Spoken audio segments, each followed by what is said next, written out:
What's up everyone and welcome back to the MMA camp. Today let's get started. Izzy makes a prediction regarding the forthcoming rematch between Sean Strickland and Du Plessis at UFC 312. Izzy just lost to Dricus and Sean back-to-back for the first bout in his professional mixed martial arts career. In September 2023, he lost to Sean by unanimous decision. This past August, he was submitted by Dricus in the 4th round. Izzy is inclined to believe that Dricus will triumph once more. Furthermore, he states that he intends to attend the battle. Izzy remarked in an interview with MMA Junkie, "I say that Dricus wins that one. If it's close, maybe. Or maybe it's more decisive this time. It's going to be a hard fight for both men. But I think I would give the edge to Dricus in this fight. I've got teammates fighting, so most likely we'll be there." Following a 2-year hiatus, Marvin Vettori is now set to return to the UFC. Marvin and Roman Dolidze have been scheduled to rematch on March 15th at UFC Fight Night. In March 2023, the two squared off, with Marvin winning by unanimous decision. As it happens, Marvin believed he was engaged in combat with Roman Kopylov the entire time. Marvin stated earlier today, "LOL, this whole time I thought it's Roman Kopylov, but it's actually Roman Dolidze. All good, different last name, same result." Aline, the sister of Alex Pereira, won another karate combat match. In the 2nd round, Aline TKO'd Amanda Torres. Aline approached Alex, who was in the throng,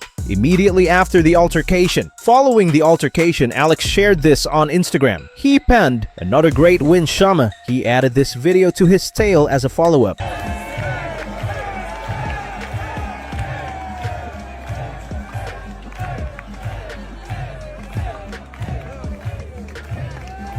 Nassourdine Imavov versus Israel Adesanya at UFC Saudi Arabia on February 1st. Dana White recently announced that Khamzat Chimaev will face the victor of Sean Strickland versus Strickland-Du Plessis. However, Nassourdine thinks he could be able to earn the next title shot if he defeats Izzy. For MMA Junkie, Imavov stated, "Of course, depending on the performance, I can get the next title shot. It can be Khamzat. The fact that I won 4 fights in 1 year, 2 top 5, 2 top 10, that's something very significant. I'm never turning down any fights, and that's something the UFC likes a lot, so we'll see what happens. For now, I'm focusing on my next fight and we'll see after that." Nassourdine also discussed Sean Strickland's efforts to reach an agreement with Strickland-Du Plessis in order to maintain the status of their impending bout. "Listen, Dutchman, I'm gonna need you to be a man. I'm gonna need you to stand up, not go to your knees, and we're gonna need to strike like men. I know you like to wrestle and you like to choke people out and do some dude, but I'll make a pact with you, you make a pact with me, that we stand up like men and we settle this like." As Nassourdine went on, "I think Strickland will win the fight, and for the striking only pact, it's MMA. You don't decide the rules. If you want to do only striking, go to kickboxing." If Sean O'Malley loses to Dvalishvili one more, Daniel Cormier believes he will be doomed. After defeating Umar Nurmagomedov this past weekend, Merab stated that he was open to the possibility of facing Sean again in his next bout. Merab defeated Sean by majority decision at the UFC 306 this past September. DC shared his opinion on the possible rematch on his YouTube channel. DC believes that Sean will be in a similar situation to Jiri Procházka, who lost twice against Alex Pereira, if he loses once more. I kind of want to see Umar versus Sean now. I kind of think that's a really fun fight. Yeah, I don't know that O'Malley would do that. I don't know that it's. You don't think he would fight Umar? Why? Whenever they said that they're going to give you a title. Yeah, so okay, I understand. If he, you know what I'm saying? Like, why when they say they're going to give you a title fight? But that would be a fun one. I mean, I would love to watch it.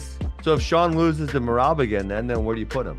You're screwed. He's kind of in that same position as Yuri. Yeah. Bro, Yuri was like talking about how good, he's ready to fight Pereira again, and I'm like, I don't think I've seen many changes. Did you see many changes in his game? I mean, his head movement did look better. He was very evasive. Jamal had a hard time. At times, he had a hard time hitting him. There was other times where obviously Jamal connected, and Jamal doesn't hit with the same amount of power that Alex does. So if Alex hits you in certain instances, you're probably going to fall over. But yeah, no, I thought he looked good. I think it was fun. But no, I don't really want to see a third fight there, which is the problem. When you lose to a champion twice and they're still the champion, there's kind of nowhere to go. If you lose to the champion twice, there's still the champion, there's nowhere to go. If you get finished by the champion twice, that's a real problem. That too, yeah. I mean, I think they fought twice and the fights have lasted maybe 4 rounds total. Yeah, They were that scheduled for sounds- 10 rounds sounds of fighting. They haven't made it to half. So Yeah. Yuri has proven, though, he's the man. When Conor McGregor ran into Logan and Jake Paul this week, Nate Diaz responded. While traveling by bus to Donald Trump's inauguration, Conor happened to run into them. All right, we got an interesting bus ride to the inauguration here. couple best friends. In response, Nate Diaz said, "What the hell is going on here? You guys all been talking hella shit. You should have beat his ass. He would have had you both up easy, but you should have at least gave it a try after talking all that shit. You ladies all cap. Be about it. Don't talk about it."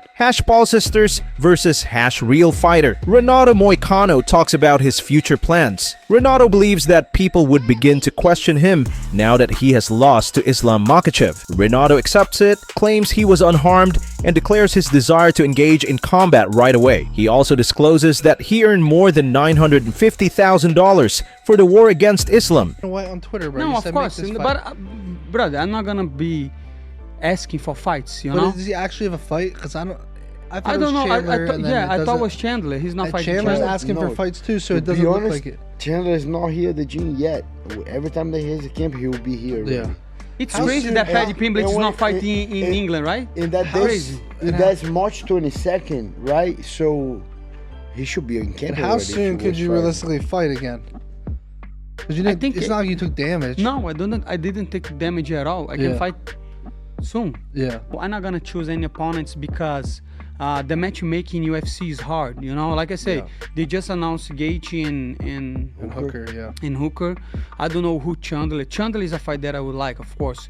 Chandler, Dariush. I love the Chandler fight. Yeah, doesn't matter. And Paddy. And If you can Paddy. pick three, those.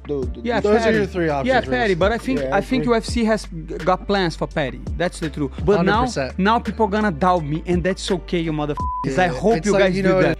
Somebody told me that after Arman pull out, they sell even more pay-per-views, you know, because everybody was exciting about. Of course, that was something different, right? That you don't see Yeah. that many times. So Hey, talking about money. You don't need to say how much, but you got a nice check for this fight, right? I got a nice I'm gonna check. set the over/under, bro. I'm gonna set the over/under at 9 Bitcoin. Over or under? No, what do you think? I think 9 Bitcoin's my prediction. No. Over. Over. I'm not gonna say nothing. What's Bitcoin but at right now? 104. 104. So what's that? 950. So over 950. Over.